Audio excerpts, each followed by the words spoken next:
Primero que nada, bienvenidos todos a Icon Lab, este laboratorio de ideas que va a tener lugar este fin de semana y el próximo. Les saluda José Andrade, director ejecutivo del Instituto Ecuatoriano de Economía Política. Y antes de hablarles propiamente de lo que va a significar esta jornada de trabajo, esta jornada formativa, quisiera darle la palabra a la fundadora del instituto, Dorita Ampuero. Dorita, por favor. Gracias, José. Sí, yo solo unas palabras de bienvenida porque, como siempre, me siento muy emocionada ante eventos como este, donde tenemos la oportunidad de hablar con muchos jóvenes y mayores también, ¿no? No quiero decir que solo los jóvenes, pero siempre pensamos que muchos están abiertos a nuevas ideas, a nuevos conceptos, y esas son las que nosotros traemos precisamente, la economía de la libertad, de la historia de cómo, cuáles son los hechos más relevantes en nuestro país, cómo han sido, cómo es el futuro, qué es lo que esperamos nosotros de todos estos jóvenes que se incorporan a la vida económica, a la vida política de nuestro país, ¿no? Entonces, la participación de estos jóvenes, su presencia virtual, a mí siempre me llena mucho de esperanza por el futuro del Ecuador,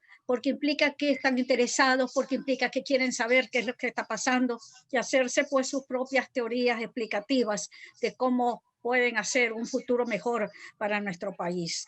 Este próximo año, este 2021, marca indudablemente el inicio de una nueva década con muchas cosas nuevas, muchas incertidumbres complejas, pero muy estimulantes también, ¿no? Porque se han abierto tantas otras avenidas que, por mal o bien, a veces con esfuerzo, pero que representan mucha innovación para todos los individuos, precisamente cada uno de nosotros, ¿no? Podemos colaborar con nuestro pequeñito de arena a hacer un mundo mejor. El próximo año el IEP alcanzará 30 años de vida activa y eso marca nuestra madurez institucional, ¿no? Esperamos que logremos que este año aniversario, cuando cumplamos los 30 años, algunos de nuestros ideales, algunas de las reformas que hemos propuesto, algunas de nuestras ideas se hagan realidad. Vamos a tener cosas, concursos, eventos. Tenemos pendiente el concurso de Roberto Villacreces, por ejemplo, que lo anunciamos y no lo hemos logrado hacer por las circunstancias que todos conocemos, pero creo que este año nos brindará nuevas oportunidades, nuevos desafíos para continuar en nuestros esfuerzos conjuntos con las instituciones de la región que nos apoyan, como Relial, la Fundación Naumann, Atlas, bueno, tantas otras que estamos nosotros constantemente en contacto con ellas, porque creemos que las ideas y los mercados y todo esto trabajan a base de cooperación.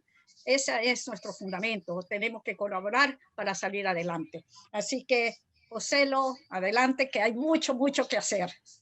Bueno, en efecto, después de estas palabras de ahorita, la verdad es que la verdad me llena de emoción volver a la segunda edición de Icon Lab, evento que llevamos adelante con el apoyo de la Fundación Naumann Países Andinos, de Atlas Network, de Somos Innovación, de Estudiantes por la Libertad y de la Fundación Privada Ecuatoriana. La verdad nos sentimos muy contentos de contar con el apoyo de estas grandes instituciones que impulsan iniciativas de promoción y reflexión acerca de los temas que consideramos importantes para mover al Ecuador y América Latina hacia adelante, hacia un destino en el cual hayan más oportunidades para todos. En todo caso, antes de continuar con lo que vendrá a ser LiberLab, esta experiencia virtual formativa diseñada específicamente para jóvenes con orientación política. Cuando se mencionó que yo he fundado en Lima el Centro Cultural Al-Ándalus, esto fue más o menos en el año 2010, luego de haber estado yo en Irán estudiando en una madrasa islámica entre el año 99 y el 2003, así que podrían ustedes pensar que un talibán está frente a ustedes. En Irán encontré textos de Ayn Rand traducidos al persa. En Irán la lengua es el persa, la lengua religiosa es el árabe. Y recuerdo las discusiones que tenía con los chicos de Afganistán, de Turquía, en las noches, después de las clases, sobre justamente el intervencionismo, porque Irán es un gobierno muy intervencionista. Cada año, en un rango entre 15 y 30%, hacen una devaluación.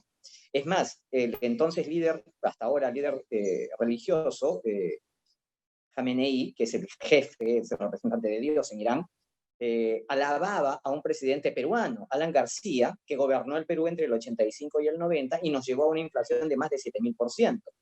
Así que para mí era evidente que estaban muy, muy mal asesorados. Leí inclusive citas de von Mises en textos iranios, pero citas que habían sido tomadas de manera parcial. Así que terminaba von Mises siendo presentado como un autor que recomendaba la intervención del Estado. Esto es un problema con las traducciones. Advierto de esto a los estimados oyentes, participantes del curso. Pero bueno, esta experiencia, ¿por qué la menciono ahora? Porque al llegar al Perú, mucha gente no entendía cómo era que yo, habiendo, digamos, conocido el liberalismo muchos años antes, en el año 1990 aproximadamente, en el año 99 terminé yendo a Irán. Y es que un liberal decide libremente qué hace y qué no hace con su vida, qué piensa y qué no piensa. Y eso es importante de entender porque mucha gente piensa que si uno es liberal, uno es ateo y uno es pro aborto y uno es pro lo que quieras, ¿no? Considerar como malo y negativo. Esto como una pequeña introducción. En el año 2010 comencé a dictar clases en la Universidad San Marcos y vi con horror que los textos que se leían muchas veces y las ideas que se decían eran las mismas que yo había aprendido cuando yo era estudiante en los años 80.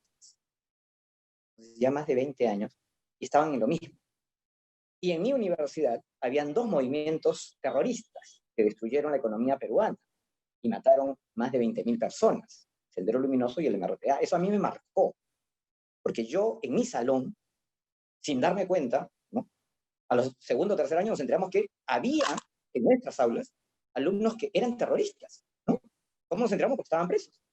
Vivir esa experiencia a mí siempre me ha hecho considerar que soy un dinosaurio que sobrevivió a esa etapa.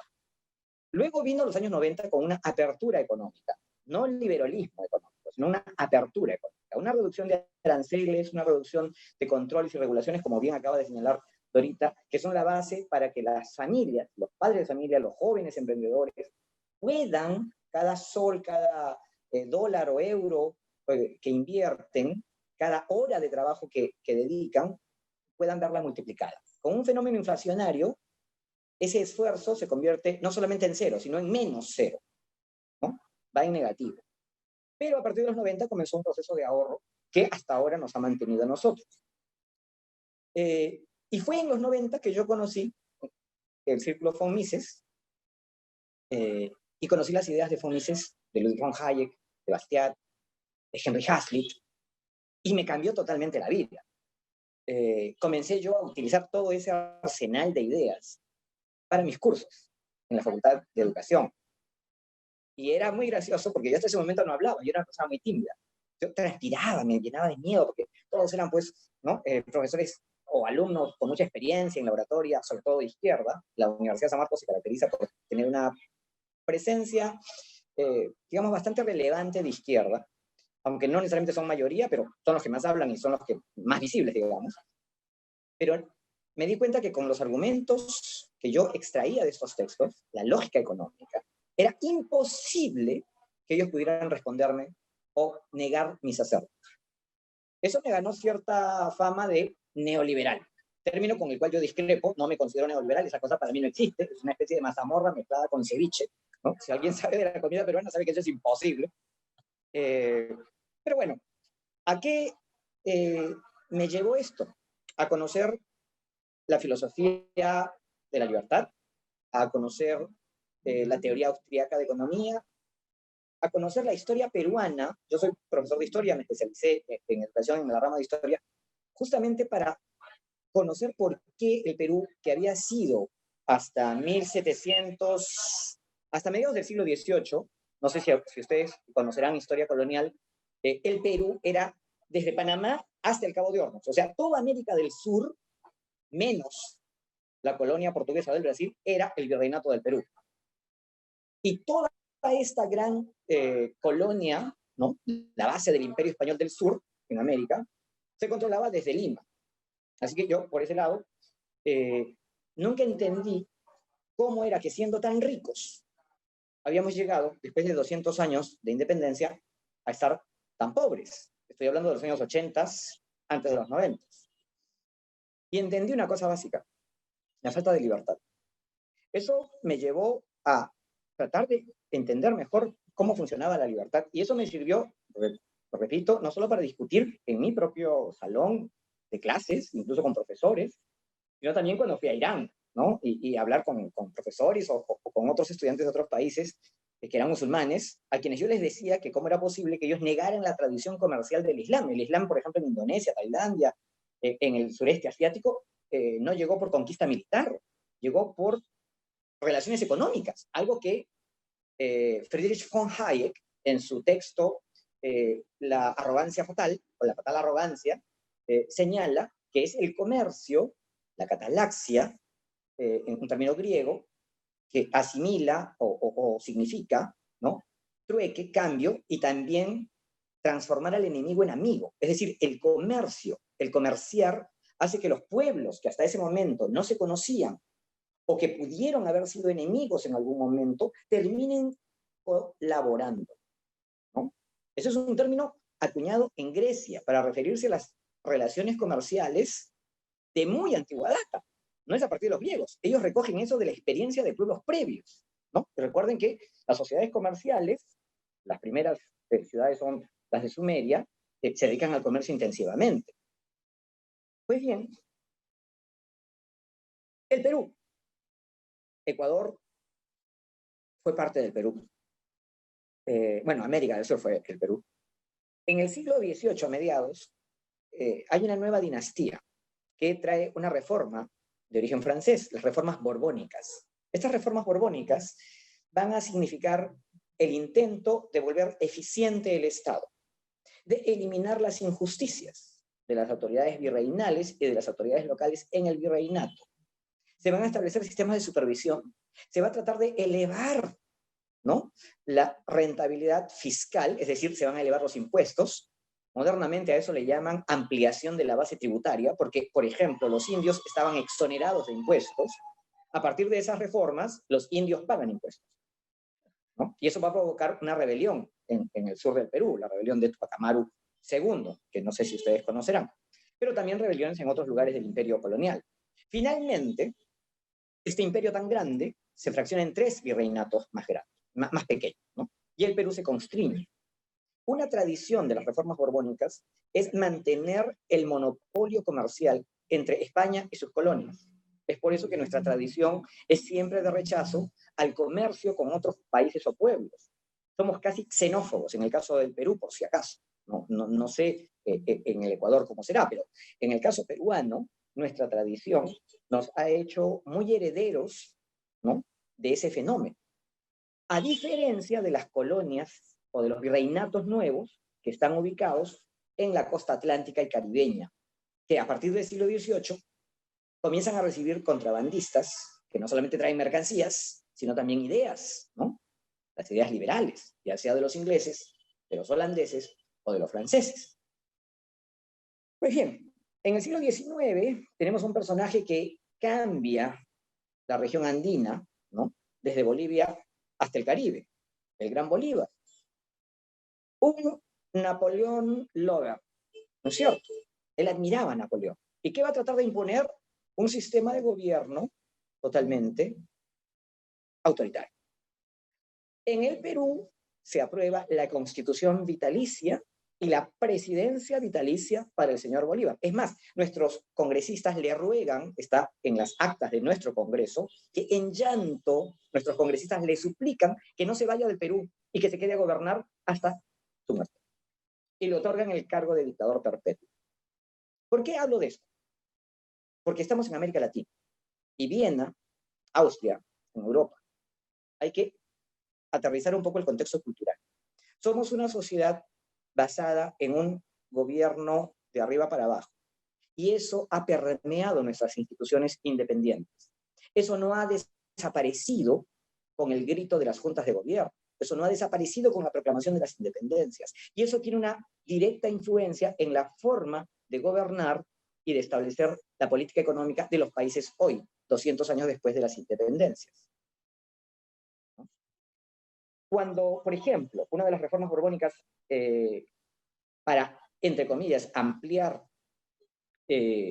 dada la derrota que España sufre frente a Inglaterra, es establecer el Decreto de Libre Comercio, el DLC. En el Perú, modernamente, hemos firmado TLCs. Para mí es lo mismo. ¿Por qué? Es establecer cuotas de mercancías, cantidades, montos de precios y la cantidad de impuestos que se van a pagar. Es decir, son acuerdos entre los estados para determinar qué empresas comercian entre un país y otro. No es mercado abierto. Los TLCs son la negación del laissez-faire, laissez-passer, señalado por los fisiócratas, antecesores de los liberales ingleses. Pues bien, eso todavía está vivo en el Perú, en América Latina en general. Somos todavía herederos de un mundo que se forja en el siglo XVIII y que no ha terminado de comprender y aterrizar ideas que surgen en Viena, que surgen en Escocia, unos 100 años antes que en Viena, y que si nos remontamos un poco más atrás podemos retrotraerlas hasta la Escuela de Salamanca en el siglo XVI, pero ese ya es otro tema. El tema de hoy es los principios de la escuela austriaca.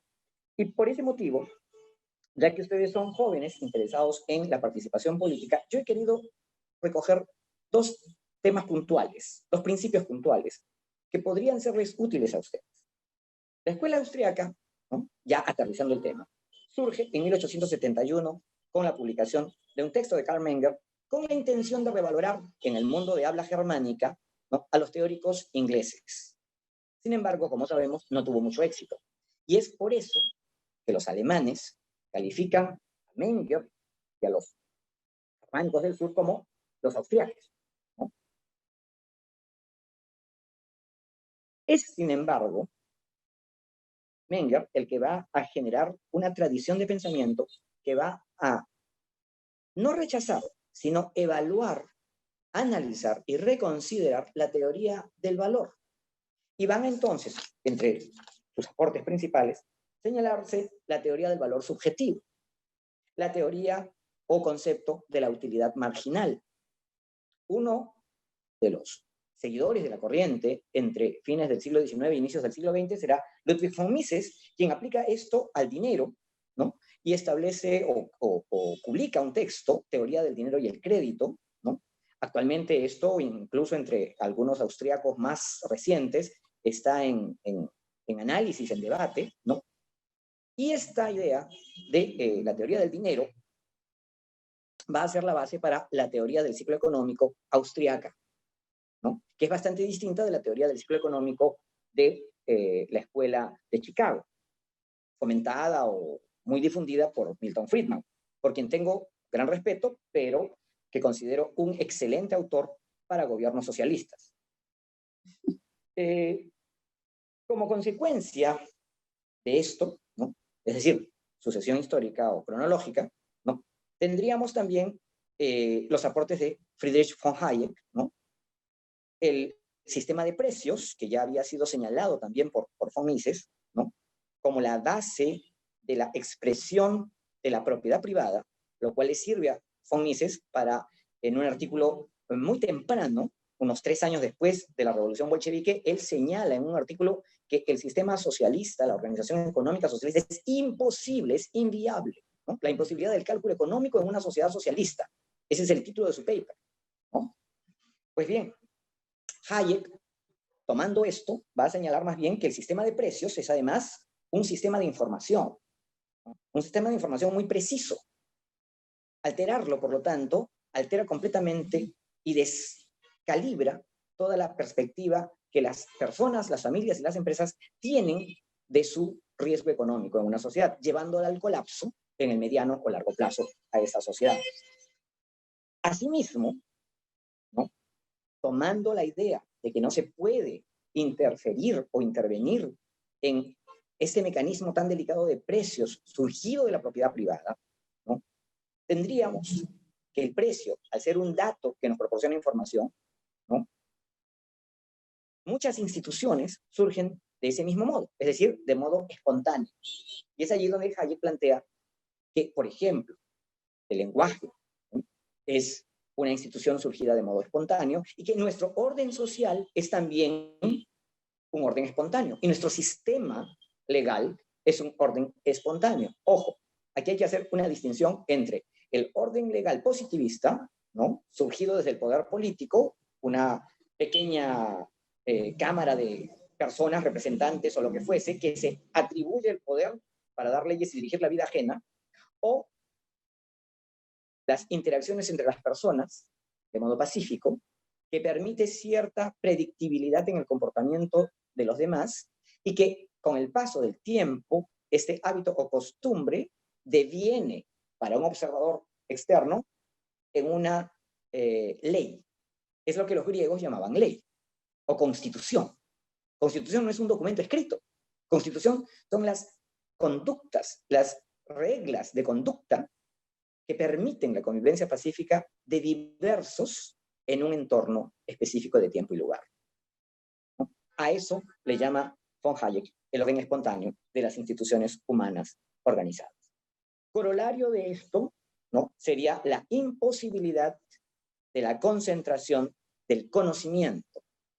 Y es por eso, y ahí viene el entroncamiento con el liberalismo, ¿no?, es por esto que no se puede suponer, no se puede pretender darle a un grupo de funcionarios, así tengan todos los PhD de la Tierra, así sean los representantes de la ONU, la FAO o la UNESCO, el poder, la capacidad para decidir qué cosa deben de hacer las demás personas.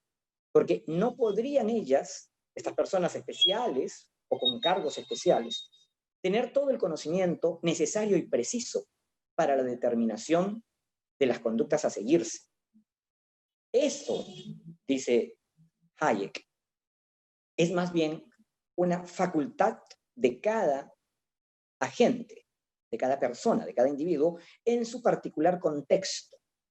Solo nosotros, cada uno de nosotros, puede saber y conocer en qué momento de su vida está y cómo valora los distintos elementos que la rodean o circunstancias que la rodean, y por lo tanto tomar decisiones.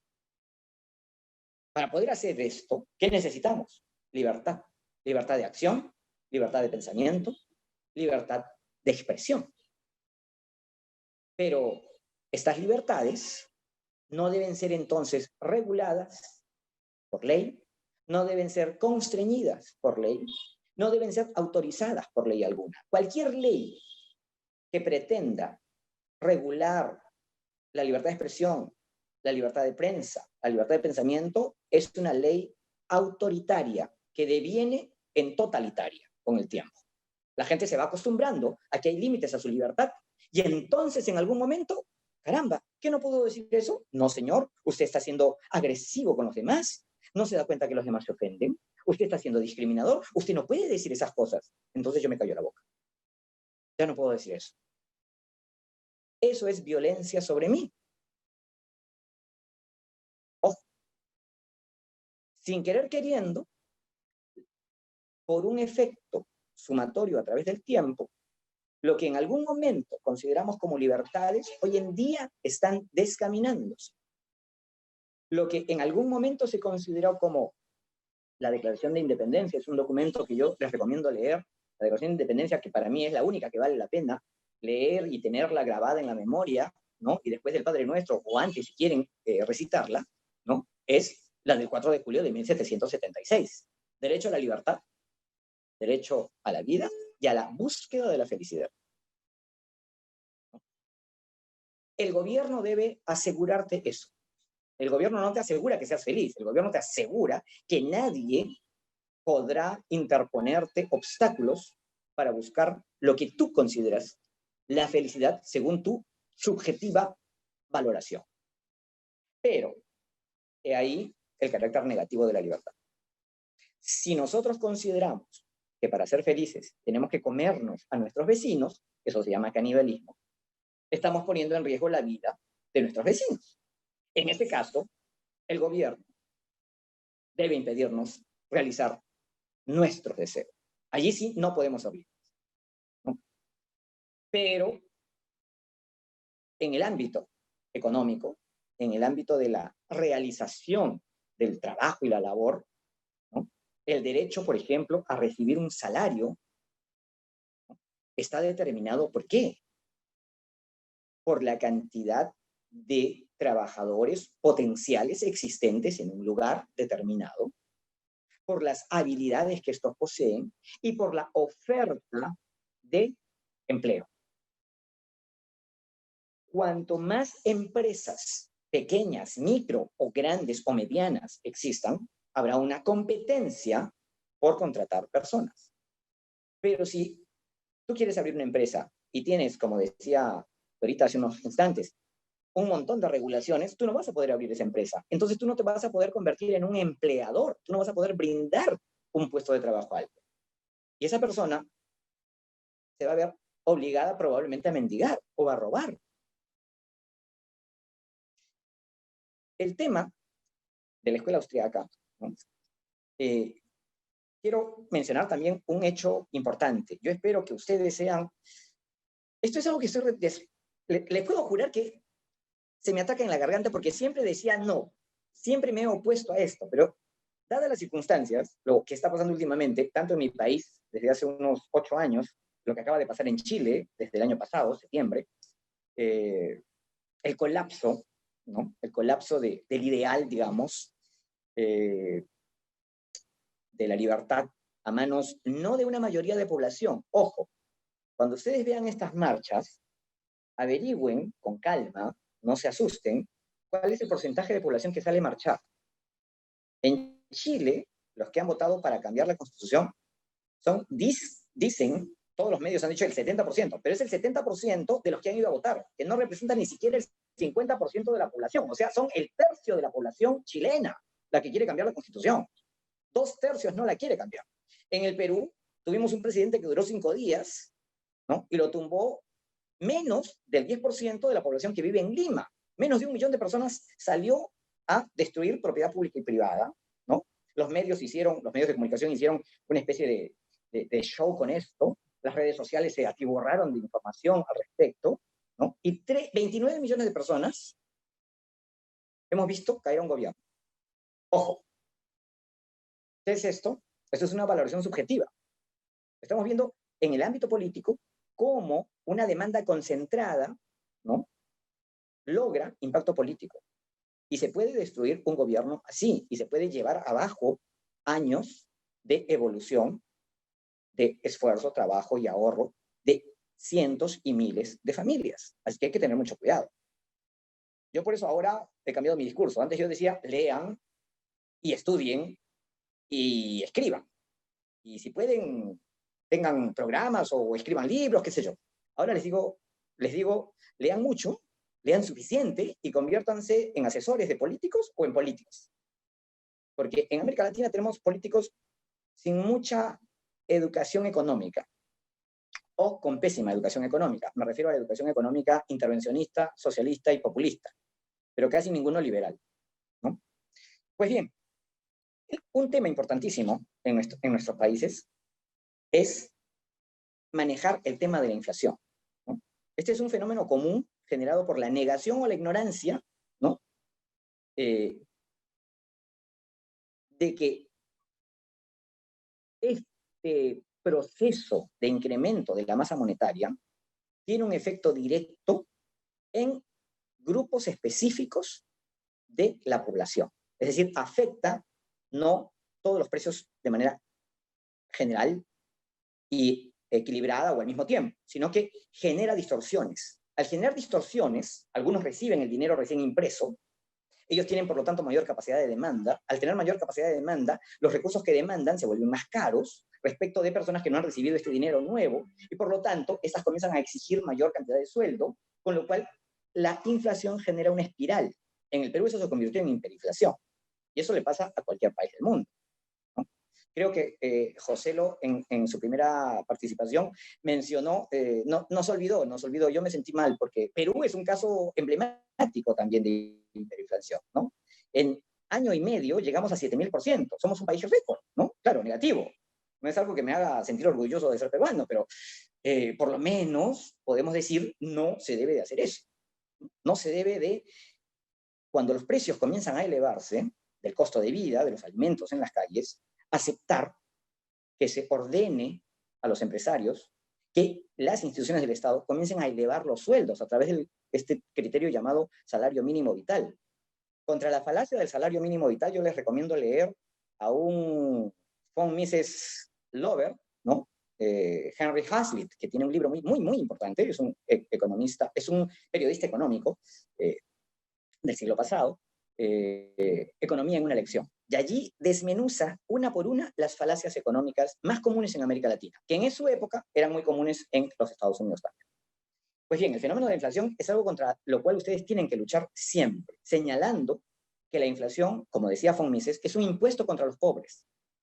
Y hay un ejemplo clarísimo en un libro recogido por la viuda de Ludwig von Mises, espero que lo pasen ahora, se lo envié a Claudia, 6 lecciones de capitalismo, lo llamábamos nosotros cuando leíamos el texto, hoy día en PDF se llama Política Económica, Pensamientos para hoy y mañana. Von Mises señala allí que la inflación tiene un efecto negativo sobre los pobres. ¿Por qué? Porque si tú tienes, a ver, ¿qué digamos? Este lapicero, ¿no? Con la inflación, ¿no? Este bien se vuelve más caro, ¿no? Es más oneroso. Pero si tú lo quieres vender, probablemente no tiene mucho valor de mercado. Pero si tú tienes un cuadro de Rembrandt, por la inflación su valor se multiplica. Así que si tú tienes bienes de lujo, la inflación te favorece. La inflación, por lo tanto, favorece a los más ricos y perjudica a los más pobres, porque hace que sus bienes o sus propiedades se devalúen de manera más rápida, a pesar de que en numeritos, ¿no?, sea mayor la cantidad asignada monetaria, ¿no?, pero su representación como riqueza es menor. Entonces la inflación es un fenómeno negativo, ¿no? ¿Y quién decide que haya inflación? Las autoridades del Banco Central de Reserva. Por eso siempre es importante exigir que las autoridades del Banco Central, sea el país que sea, yo estoy en contra de la existencia de bancos centrales, pero ya que existen, ¿no?, hay que exigir que estos no obedezcan ni al Congreso ni al presidente, sino que mantengan una línea independiente. ¿Ok? Ustedes, que van a ser jóvenes que espero incursionen en política en América Latina, ¿no?, o sean periodistas, ¿no? Si son periodistas, entrevisten a los políticos, entrevisten a las autoridades municipales, regionales, provinciales, nacionales, y háganles preguntas precisas y específicas. Señor, ¿qué cosa es para usted la inflación? ¿Cómo piensa usted solucionarla? Y demuéstrenles cómo la inflación hace daño. Creo que ya terminó mi tiempo, ¿no? Sí, Martín, gracias. No sé si ya con esa última reflexión cierra la idea. Vamos a dar espacio a la sesión laboratorio de ideas. Gracias a todos por escuchar estas interesantísimas apreciaciones de ambos expositores. Por favor, Jorge Rodríguez está anotado de primero, prevenido Carlos Osorio. Adelante, Jorge, 2 minutos, por favor, para tu reflexión. No, gracias por el tiempo. Director, justo qué bien que tocaste el tema de la Constitución, algo que quería tocar. Perdón, Jorge, el micrófono, si lo puedes acercar o porque se te escucha un poco retirado. Gracias. ¿Ahí está mejor? Sí, gracias. Ya, perfecto. Bueno, a buena hora tocaron el tema de la Constitución de Estados Unidos o de la Carta de Independencia, porque el tema, o al menos lo que quería aclarar, o que me aclaren de manera, algo que tal vez pueda ser muy obvio, ¿por qué funciona? O sea, ¿por qué funcionó en una primera instancia, que siendo tan, bueno, al menos de lo que tengo entendido, tan sencilla o bastante descomplicada a comparación con las otras constituciones?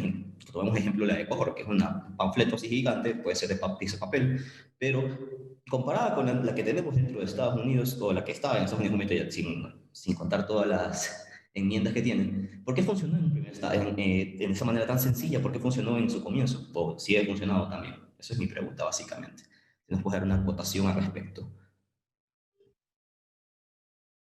¿A quién le formula la pregunta? A Martín sería. Bueno, yo creo que hay una cuestión básica, es el entorno cultural. Ellos son básicamente granjeros y comerciantes convertidos en, como le llaman, contrabandistas. Así que van a asegurarse la defensa o la protección. Y cuando se reúne el Congreso que redacta la Constitución, se reúnen 11 años después de la Declaración de Independencia. Así que tienen 11 años de experiencia de gobiernos, ¿no?, en donde cada estado tiene cierta dosis de autonomía. Por ejemplo, las colonias de Inglaterra, en Norteamérica, no tenían monopolio comercial. En cambio, todo el Imperio Español sí tenía monopolio comercial. El Virreinato de México no podía comerciar con el Virreinato del Perú. Teníamos que mandar los barcos del Perú con las mercancías a Sevilla y de Sevilla a Veracruz. Era una locura. Pero en cambio, ¿no? La defensa del derecho de empresa, digamos, ¿no? Era una cosa natural para ellos. Actualmente, en el Perú, no, quizás la situación sea similar en Ecuador, yo creo que los informales vienen a ser nuestros pioneers y nuestros comerciantes y farmers, ¿no? De los Estados Unidos del siglo XVIII. Y es hacia ellos que tenemos que dirigirnos, porque ellos, en la práctica, en realidad consideran al Estado como su enemigo. Y la frase bajo la cual se inspiraron los padres de la Constitución norteamericana fue esa: hacer una constitución que defienda al pueblo de su mayor enemigo. El enemigo es el Estado. Eso nos puede parecer anarcocapitalista, pero no lo es. Ellos eran conscientes, por la historia, de que tanto la República Romana como el Imperio Inglés, una monarquía y una república, el gobierno, el Estado, podía ser opresor, ¿no? La democracia no es un término feliz, no. El gobierno, el poder, siempre puede jugar en contra. Por lo tanto, los derechos, cuanto más pequeños o no estén señalados en detalle, son más fáciles de defenderse, porque la gente tiene un sentimiento constitucional. Las constituciones de América Latina yo las llamo cartas a Papá Noel, porque es una carta de deseos, que nunca se cumple, ¿no? La de Estados Unidos es más bien límites al poder del burócrata. Y es eso lo que tenemos que entender. Y debemos de estudiar, porque en el Perú, por ejemplo, no se estudia la tradición anglosajona, ¿no? Y eso creo es un defecto por el cual nosotros no podemos todavía procesar esa tradición y hacerla útil. Sí, muy bien. Jorge, perdón, adelante. No, disculpa, estaba agradeciendo nada más. Ajá, perfecto, disculpa tú. Carlos Osorio, adelante, por favor. Gracias.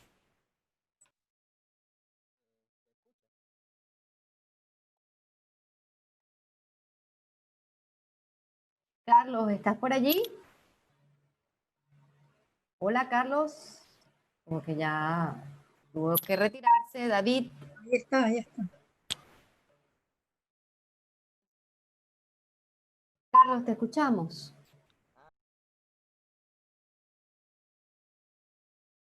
Bueno, agradecer primero que nada la ponencia de ambos ponentes. Carlos, disculpa, el volumen se escucha un poco bajo. Si puedes acercar el micrófono, darle un poco más de tono a tu equipo. Okay. ¿Se escucha algo mejor? Un poco mejor. Bueno, pues primero que nada agradecer a los ponentes por su participación, bastante enriquecedora. Y bueno, yo quisiera iniciar con una breve intervención y una pregunta para ambos, ¿no? En su libro Camino de Servidumbre, el von Hayek señala que muchos de las personas que viven en países con prosperidad y libres no pueden apreciar muchas veces cuáles son los fundamentos de esta libertad y buscan reformar estas libertades o estos fundamentos que sustentan esa libertad, ¿no? Esto lo digo a propósito de lo que acaba de suceder en las elecciones norteamericanas, donde se critica mucho la forma en la que llevó el Partido Republicano la política durante la presidencia. Sin embargo, parte de estas decisiones que se tomaron desde el Partido Republicano son parte del sustento que sostuvo o que ha sostenido a Estados Unidos como una de las naciones más importantes para la democracia a nivel mundial, ¿no? Y la pregunta para ambos ponentes sería lo siguiente, ¿no? Quizás von Mises y von Hayek no contemplan de forma directa en sus escritos cuál debería ser el rol de las políticas públicas bajo la Escuela Austriaca de Economía o para el liberalismo en general. Según su apreciación, ¿es posible llevar adelante políticas públicas de infraestructura o de seguridad desde el punto de vista del liberalismo? Aló, sí. Hola, Carlos Daniel. ¿Me oyes? Sí, la oyen. Sí, sí, Ya. sí, perfecto. No, yo creo que eso está clarísimo, oye, para el liberalismo y los economistas austríacos en especial, y que se enfatiza muchísimo que el gobierno tiene que intervenir, o sea, no hay en esos programas de cuestiones de infraestructura ni nada. La parte económica la limitan extremadamente. En general no hablan de eso, sino que todos ellos, lo que hablábamos de que tienen que, más bien es la parte jurídica, de respeto a la ley. Cuando estudiamos a Hayek, por ejemplo, o sus principios, siempre te hablan de la cooperación, de esto, pero no específicamente de las políticas públicas, que no hay así unos tratados que hable estos austríacos, especialmente de las políticas públicas, lo que deben hacer los gobiernos, porque todo eso lo conoce mejor el sector privado, y específicamente todo el trabajo que hace Hayek y Mises y todo en sus trabajos, el socialismo, y como ha indicado mi amigo Portillo, pues precisamente la falta de información del gobierno no le permite hacer estas obras que están en manos del sector privado. ¿Qué dices tú, Martín? Gracias, Dori. Justamente hay una inferencia de la teoría hayekiana de la imposibilidad de la concentración del conocimiento. ¿Quién podría saber mejor en dónde debe de ir un puente, un puerto o un aeropuerto? ¿Los burócratas o los inversionistas? Los inversionistas. Entonces, si bien ellos no tienen un texto específico sobre el tema, basta hacer el ejercicio lógico de inferencia y podemos llegar a esa conclusión con facilidad. Además, sabemos, por experiencia, sobre todo en América Latina, que las APPs, asociaciones público-privadas, y el sistema de concesiones, en realidad es un tamiz para generar corrupción política y estatal. Es preferible que los privados lo hagan porque son más eficientes, ¿no? Tardan menos, el incentivo económico es inmediato. En el caso político no necesariamente, porque los periodos de gobierno están asociados a las obras que se inician. Y generalmente, cuando cambia un gobierno, suspende la obra del gobierno anterior y eso genera mayores costos y es oneroso para los aportantes, que son los contribuyentes. Y hay otro hecho fundamental, la defensa de la propiedad privada. Mi propiedad privada es mi sueldo.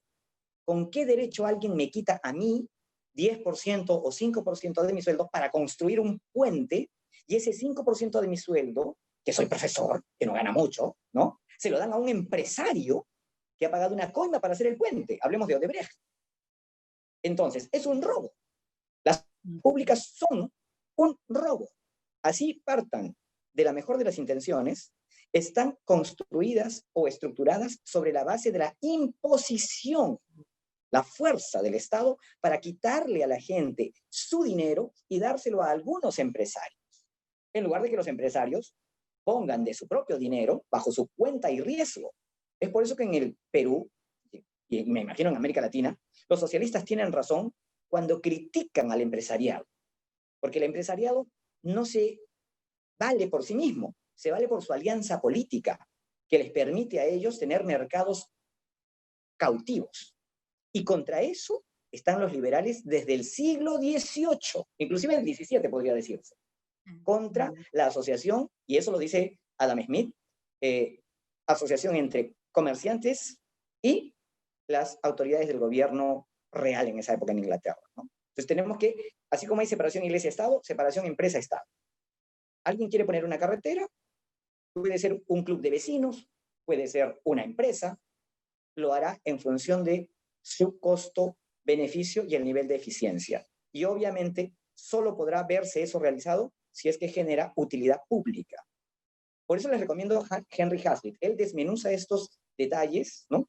Y nos muestra con claridad cómo el ejercicio privado para las obras públicas y las políticas públicas es mucho más eficiente en manos privadas.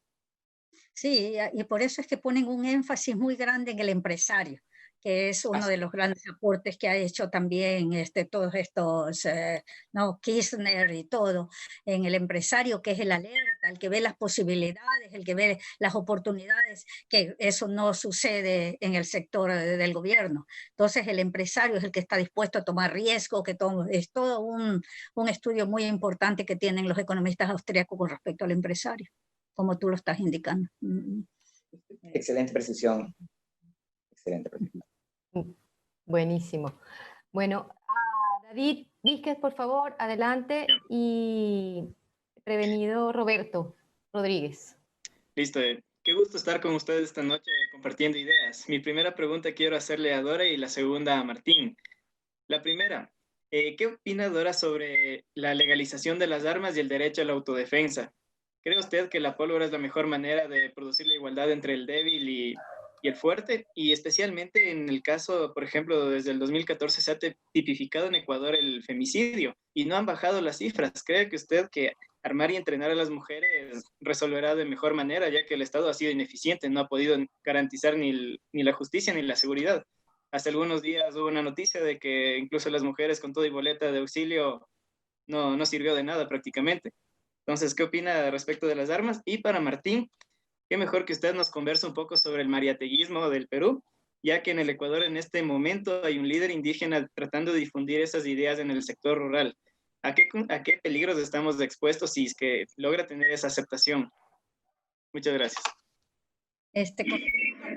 Y con respecto a tu pregunta de las armas y estos otros temas que tú indicas, yo creo mucho en que, digamos, uno tiene que defenderse, el individuo tiene que defenderse, eso sí, y en eso yo respeto, por ejemplo, mucho la decisión de cargar armas, de portar armas que tienen en los Estados Unidos, ¿no? Que eso ya es una tradición. Entonces, pero al mismo tiempo va la responsabilidad, que eso es fundamental también, como si tú tienes eso, si se te da la libertad para eso, el otro lado de la medalla de la libertad es la responsabilidad. Entonces, si tú tienes el derecho a cargar armas, también debes de cualquier error que cometas o lo que sea, mujer, hombre, niño, lo que sea, pues la responsabilidad tiene que ser dada, ¿no? Por otro tema también que es muy importante cuando en los economistas austríacos es las instituciones, las tradiciones, cómo se van desarrollando en cada país, en cada ciudad, en cada, digamos, yo no podría decirlo que una institución aquí en el Ecuador puede funcionar en el Perú o lo que sea. Depende de cómo son nuestras tradiciones, nuestras costumbres, cómo se va desarrollando poco a poco esas cuestiones institucionales, las reglas, ¿no?, que se van haciendo. Y en este sentido, por ejemplo, es muy importante también las aportaciones que van en la de Public Choice, ¿no?, de James Buchanan y todo, porque ellos no toman la raíz de tradiciones y evolución de reglas que tienen los austríacos, sino más bien una especie de contrato social, ¿no? De que a medida que se van, ¿no?, ese contrato, que muchos pues lo han discutido mucho de los aspectos, pero también hay límites a la libertad. Donde está la tuya empieza la mía. Entonces, esos son temas que son muy importantes y se deben discutir en el tema que tú indicas. Muy bien, por favor, ahora Jonathan Caspi, adelante, con él cerramos esta sesión de Laboratorio de Ideas y agradecidos por sus buenos aportes y toda esta rica jornada de compartir reflexiones sobre el liberalismo. Adelante, Jonathan. Muchísimas gracias. Denme 10 segundos, por favor. Mis perros están muy bulliciosos esta noche. Solo 10 segundos. Okay, Los aprovecho para contestar sobre Mariátegui. Mariátegui tiene un texto muy conocido que es 7 ensayos sobre la realidad peruana, que fue hecho en gran parte hablando sobre la explotación de los indios, cuando él ni siquiera viajó a la sierra. Así que, en realidad, ni siquiera hay estadística en el texto. Y para la época ya había estadística. Y él escribe a fines de lo que llamamos la República Aristocrática, que va de 1895 a 1920, que es el periodo de apogeo y crecimiento económico no solo de la costa peruana, sino también de las zonas andinas, en donde las comunidades indígenas y ciudadanos de origen indígena comienzan a tener comercio. Es decir, comienzan a enriquecerse y a ser parte activa, pero todo eso va a ser destruido cuando se establezca una dictadura de corte populista, que es la de Leguía, a partir de 1919. Así que Mariátegui va contracorriente, y básicamente es porque tiene un sesgo ideológico. Así que ese texto en realidad va generalmente en el Perú ha servido para atrasarnos mucho más. Yo creo que todo el siglo XX en el Perú hemos estado tan mal por la reivindicación del ideario mariateguista, que ha sido imponer al Estado para corregir supuestos fallos inexistentes, porque se crea la idea de que el indio es incapaz o el mestizo es incapaz. Lo dice Mariátegui. Mejor hubiera sido que a América del Sur llegaran pioneers ingleses y no conquistadores españoles. Hasta hay un sesgo racista en el texto. Sí, me Bien. disculpo que Roberto Rodríguez estaba antes de Jonathan y por una confusión de números me lo salté. Roberto, adelante. Sí, me sentí discriminado. No, es broma. Está bien. Bueno, mi pregunta es más como que reflexiva de lo que yo veo en mi entorno.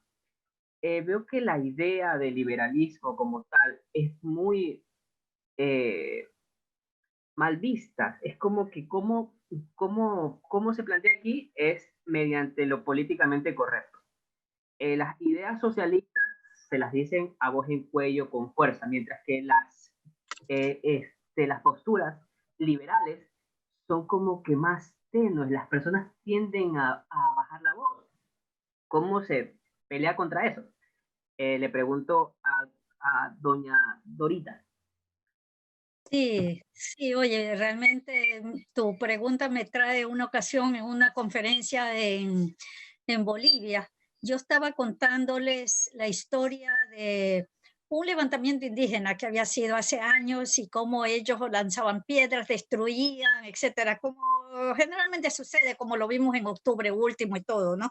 Entonces alguien de la audiencia dijo, bueno, si ellos golpean y salen los indígenas a dañar los edificios y todo. ¿Por qué los liberales no salen también así? ¿Por qué se quedan callados? ¿Por qué no manifiestan? No se manifiestan.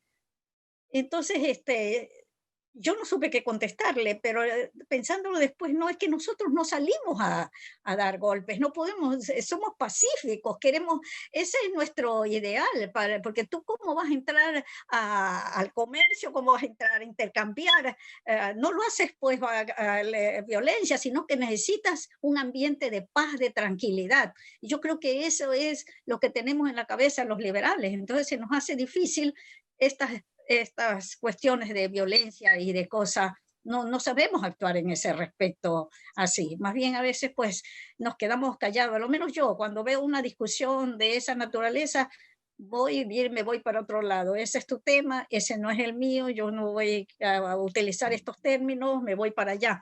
Pero quizás, no sé, oye, ya eso les toca a ustedes decidir en estas tradiciones y cambios que también, que este camino tomar, porque todas las instituciones evolucionan y todo. El liberalismo también tiene que evolucionar. Quizás ya en tu época ya se decida por otro tipo de cosas, pero la mía no.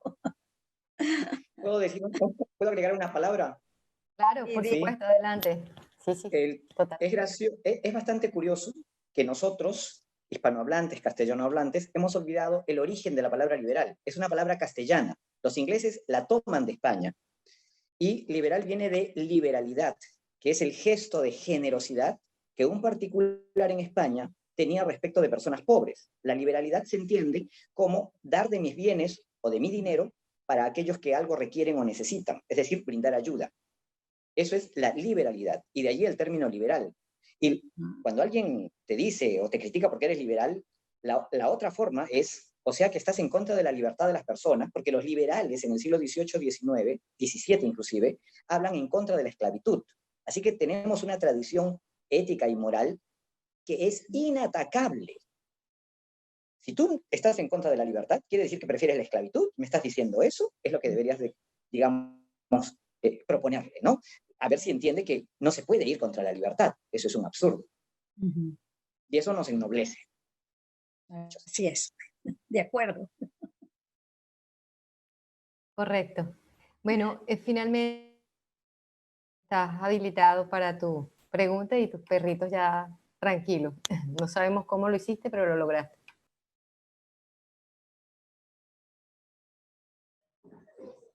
Buenas noches. Gajes de estudiar en casa. Bueno, son dos preguntas. La primera de ellas va para Martín Portillo. Supongamos que en este instante en Ecuador se lleva a cabo ya un tratado de libre comercio con una potencia. ¿Qué es lo que ocurriría? ¿Cuál sería el panorama? ¿Habría empresas ecuatorianas en la quiebra? Y luego, ¿cómo esto se desarrollaría? Bueno, y de paso planteo la siguiente pregunta para Dora. A ver, usted participó muy de cerca en la dolarización. ¿Cómo una fuente alterna de dinero, hablemos de un dinero electrónico, podría afectar en la desdolarización del país? Esas son las dos preguntas. Muchas gracias. Bueno, sobre los TLCs, quiero remarcar mi postura. Estoy totalmente en contra. Y si van a quebrar empresas, de hecho que van a quebrar empresas, porque en un TLC el Estado determina qué empresas son las que van a estar dentro del beneficio del comercio con la otra nación, y a su vez el otro Estado decide qué empresas de ese país, en realidad son acuerdos mercantilistas. Yo no le llamo a esto neoliberalismo, sino neomercantilismo. Y si vemos el siglo XVIII, las reformas del Rey Sol en Francia y las reformas de la dinastía borbónica en España, es una reedición de lo mismo, porque esos tratados se hicieron de esa misma manera en el siglo XVIII. ¿Qué es lo que recomendaría? ¿Qué es lo que ustedes deberían de recomendar? Ok, firmaste un TLC con este país, con esta potencia, bájale a cero todos los impuestos de importación y exportación para todos los demás países. Ese TLC se cae solito, porque va a ser más rentable que la gente compre más barato a otros y venda más barato a otros. Ahora, si en el Perú, por ejemplo, producimos papas, ¿no? Importamos papas también, pero no hay ninguna contradicción, porque si en mi país resulta más caro producir papas, no tiene sentido que estemos dedicando recursos económicos a producir papas caras cuando las vamos a vender caras a nuestra propia población, cuando podríamos importarlas más baratas de repente de Ecuador o de Bolivia o de Tailandia. No hay que mirar al productor, hay que mirar al consumidor. El consumidor es la mayoría de todas las poblaciones de todos los países. No son los productores ni los empresarios ni los trabajadores, sino los consumidores.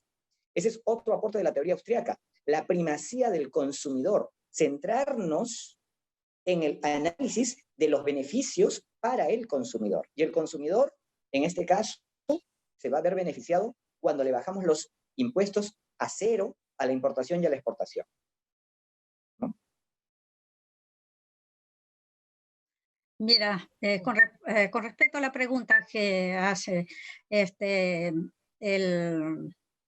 el dinero es una prueba de confianza, ¿no? Utilizamos nosotros el dólar porque perdimos confianza en el sucre y tuvimos más confianza en el dólar. Ahora, la moneda electrónica, sí, por si acaso se le ocurre al gobierno, que creo que lo intentó en algún momento Correa o lo pensó, si la gente no lo acepta y es obligatorio del Estado, es un terrible problema. Ahí sí sería muy dañino para nosotros si se nos hace una moneda electrónica emitida por el Estado, que precisamente esa es una de las ventajas de la dolarización, que el gobierno ecuatoriano no puede emitir dinero.